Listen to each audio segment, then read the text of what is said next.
Hi, today we have Chapter 5, Healing and Wholeness, Section 5, The Ego's Use of Guilt. Okay, Paragraph 1. Perhaps some of our concepts will become clearer and more personally meaningful if the ego's use of guilt is clarified. The ego has a purpose just as the Holy Spirit has.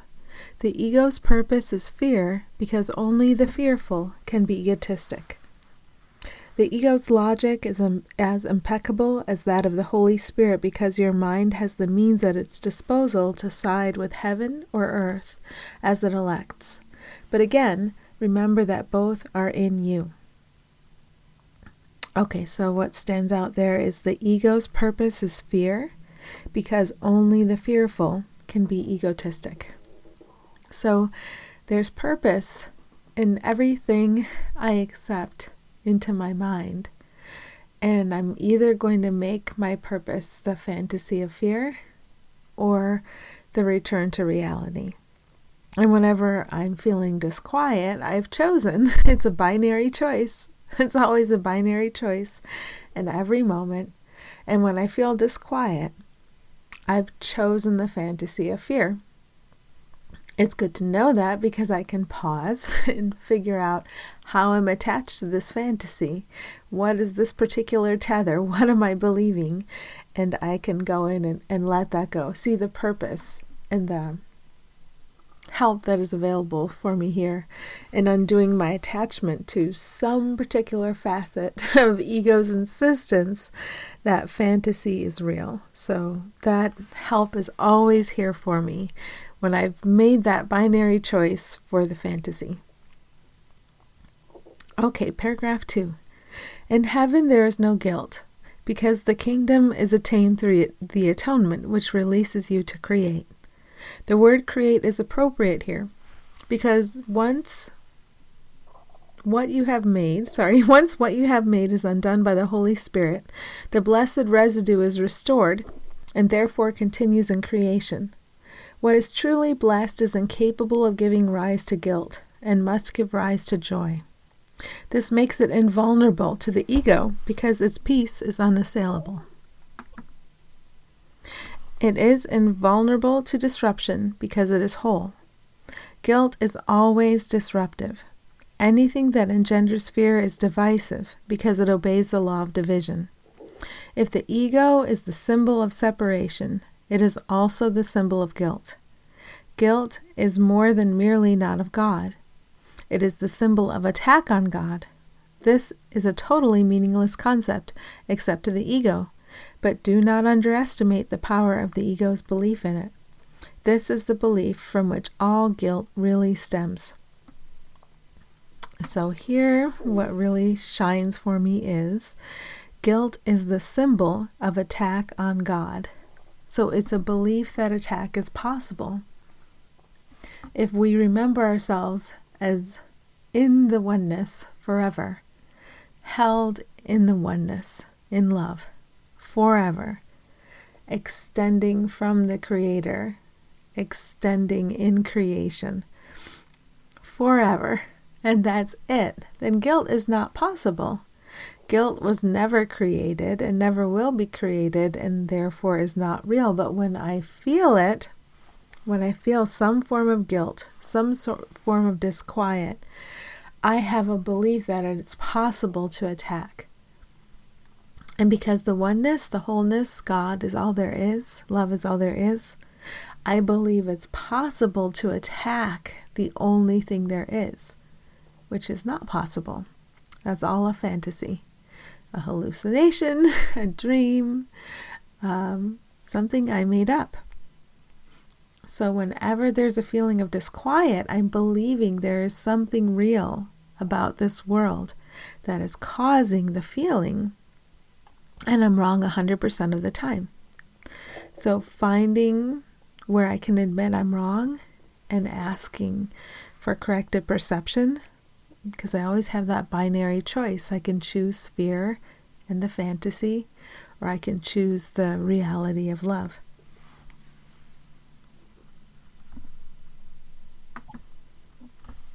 Okay, paragraph 3. The ego is the part of the mind that believes in division. How could part of God detach itself without believing it is attacking him? We spoke before of the authority problem as based on the concept of usurping God's power. The ego believes that this is what you did because it believes that it is you. If you identify with the ego, you must perceive yourself as guilty. Whenever you respond to your ego, you will experience guilt, and you will fear punishment. The ego is quite literally a fearful thought.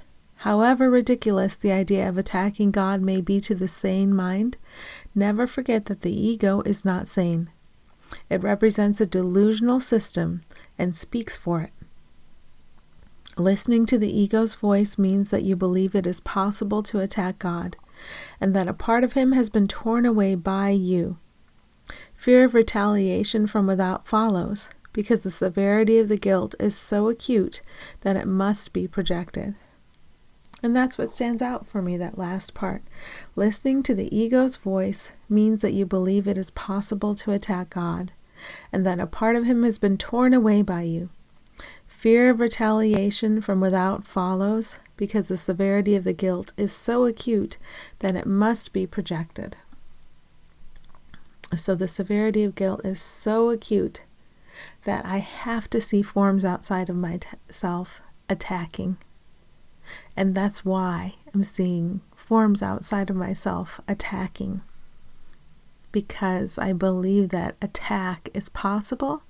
I believe that I attacked God. I believe I usurped power. It's always the binary of accepting things as they truly are, or accepting this fantasy, really believing that I attack God, really believing that I am this separate identity, really believing that as a separate identity, I can do something separate that is not in harmony with the whole. And that highlights for me how much this existence where we think wrongdoing is an actual possibility, it's certainly a dream. It's certainly a fantasy, because that cannot be. Attack is not possible, and yet we're experiencing it because we wanted to. And the only way to experience it is in a fantasy. So if I remember, I always have that binary choice, and I can always be shown things as they are. That helps me own up to the feeling whenever I feel it, the feeling of disquiet in any way, of stress in any way, and understand what it is I'm doing in that moment. So listening to the ego's voice means that you believe it is possible to attack God, and that a part of him has been torn away by you. Fear of retaliation from without follows, because the severity of the guilt is so acute that it must be projected. Okay, paragraph 4. Whatever you accept into your mind has reality for you. It is your acceptance of it that makes it real. If you enthrone the ego in your mind, your allowing it to enter makes it your reality. This is because the mind is capable of creating reality or making illusions. I said before that you must learn to think with God. To think with him is to think like him.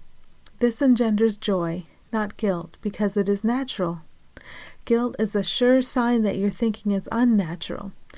Where did I go? Unnatural. Unnatural thinking will always be attended with guilt, because it is the belief in sin. The ego does not perceive sin as a lack of love, but as a positive act of assault.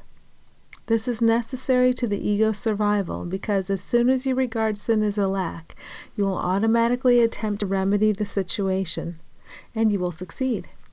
The ego regards this as doom, but you must learn to regard it as freedom. Okay, so the ego does not perceive sin as a lack of love, but as a positive act of assault. So that's thinking sin is real, that something actually happened, that assault is possible.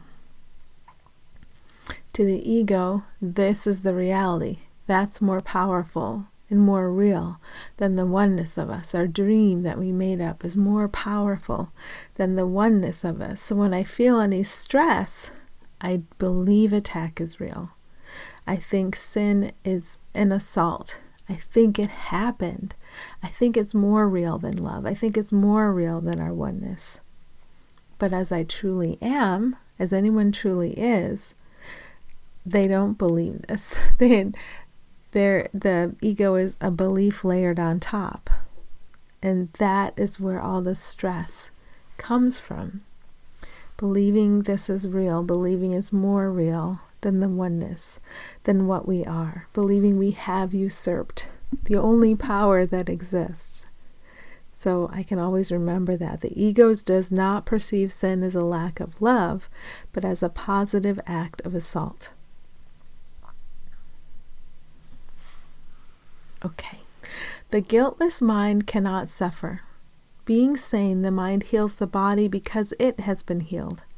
The sane mind cannot conceive of illness because it cannot conceive of attacking anyone or anything. I said before that illness is a form of magic. It might be better to say that it is a form of magical solution. The ego believes that by punishing itself it will mitigate the punishment of God. Yet even in this, it is arrogant. It attributes to God a punishing intent and then takes this intent as its own prerogative. It tries to usurp all the functions of God as it perceives them because it recognizes that only total allegiance can be trusted. Okay, so the ego believes that by punishing itself, it will mitigate the punishment of God. What a revealing statement when we have experience discomfort of any kind, injury, illness, of any kind in the body.